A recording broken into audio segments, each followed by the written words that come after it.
আসসালামু আলাইকুম। Real village cooking চ্যানেলে সবাইকে ওয়েলকাম জানাচ্ছি। আজকে আমি বানাবো খোলজা পিঠা। অসংখ্য জালিদার এই পিঠা রেসিপি, খেতে খুবই টেস্টি। এখানে আমি প্রথমে নিয়ে নিচ্ছি চালের আটা, 2 বাটির থেকে একটু কম চালের আটা নিয়ে নিচ্ছি। এর মধ্যে দিয়ে দেবো আমি স্বাদ অনুযায়ী লবণ। লবণটা আপনারা টেস্ট অনুযায়ী দেবেন। এটাকে আমি ভালোভাবে মিশিয়ে নিচ্ছি। যে মৌচাক পিঠা ভাইরাল হয়েছে সেই পিঠার এটা নকল খোলজা পিঠার রেসিপি। এর মধ্যে আমি অল্প অল্প করে জল দিয়ে এটাকে আমি ভালোভাবে মাখিয়ে নেব। আমি জলটা সামান্য একটু গরম করেছি। কুসুম গরম জল দিয়ে এটা ভালোভাবে মাখিয়ে নিতে হবে। এইভাবে হাত দিয়ে আমি ভালোভাবে মাখিয়ে নেব।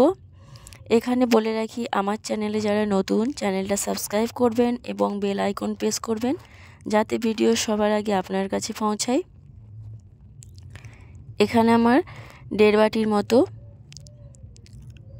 জল লেগেছে। আমি আবারও কিছুটা জল অ্যাড করব।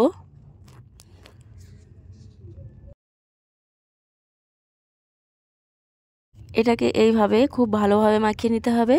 এই পিঠা আবার সুজি দিয়েও বানানো যায়।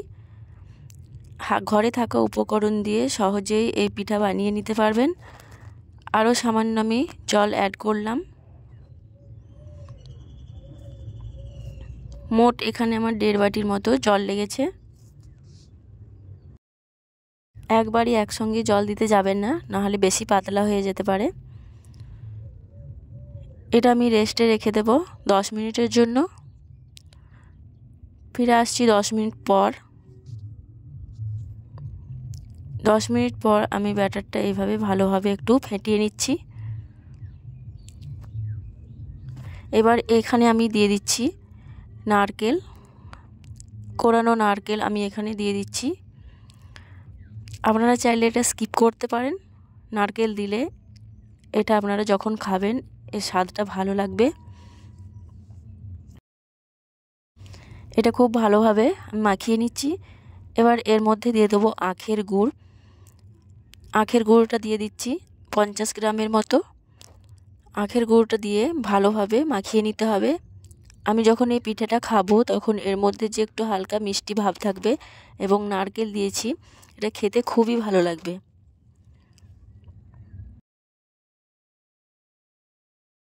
এটা হাত দিয়ে ভালোভাবে মাখিয়ে নেবেন, কারণ এটা এর মধ্যে কোনো রকম দলা বেঁধে না থাকে।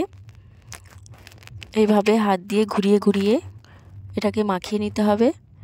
গুড়টা দেওয়ার সঙ্গে সঙ্গে ব্যাটারটা অনেকটাই পাতলা হয়ে গেছে, দেখেই বুঝতে পারছেন। এই দেখুন ব্যাটারটা অনেকটাই পাতলা হয়ে গেছে। এবার আমি এর মধ্যে বেকিং পাউডার 1 চামচ পরিমাণ দিয়ে দিচ্ছি। বেকিং পাউডারটা দিয়ে খুব ভালোভাবে মাখিয়ে নেব। বেকিং পাউডার দেওয়ার সঙ্গে এটা রেস্টে রাখা যাবে না। বেকিং পাউডার যখনই দিতে হবে পিঠেগুলো তখনই বানিয়ে নিতে হবে। এটাকে খুব ভালোভাবে আমি মাখিয়ে নিচ্ছি। আমি একটা ফ্রাই প্যান নিয়ে নিয়েছি, সামান্য অয়েল ব্রাশ করে নিলাম। ফ্রাই প্যানটা গরম হয়ে গেলে এর মধ্যে আমি অল্প অল্প করে দিয়ে ঠিক এরকম গোল সাইজের ছোট ছোট করে আমি খোলজা পিঠাগুলো সেঁকে নেব। এটা ঢাকা দিয়ে রাখলে ফুলে উঠবে এবং যদি ঢাকা না দেওয়া হয় তাহলে এগুলো অসংখ্য জালি তৈরি হবে। এই দেখুন সামনে দেখতে পাচ্ছেন অসংখ্য জালিযুক্ত এই খোলজা পিঠা।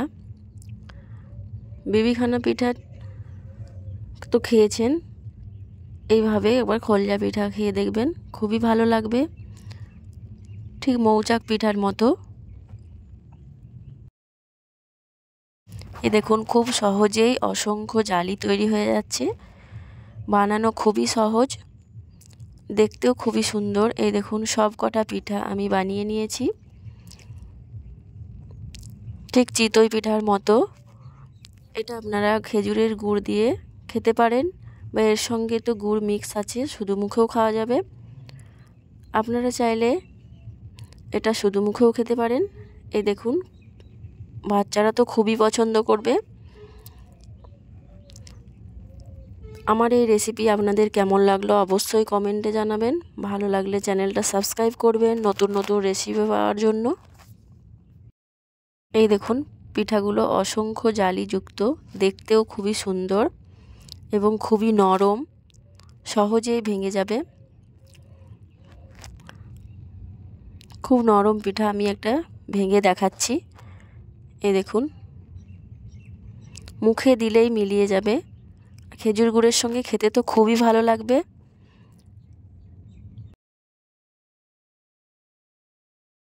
আপনারা ঝটপট বাড়িতে বানিয়ে ফেলুন, আর কেমন হলো কমেন্টে অবশ্যই জানাবেন। এই দেখুন, খেতে খুবই টেস্টি। ঘরে থাকা উপকরণ দিয়ে সহজেই এই রেসিপি বানিয়ে নিতে পারবেন।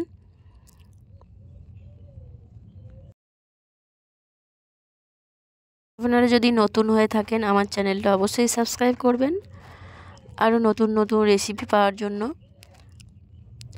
তাহলে দেখলেন তো কত সহজেই এই খোলজা পিঠা বানানো যায়।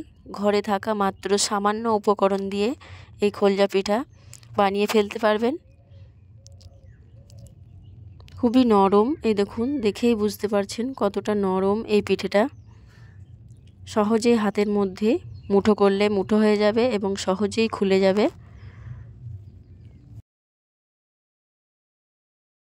এই দেখুন, সহজেই খুলে যায়।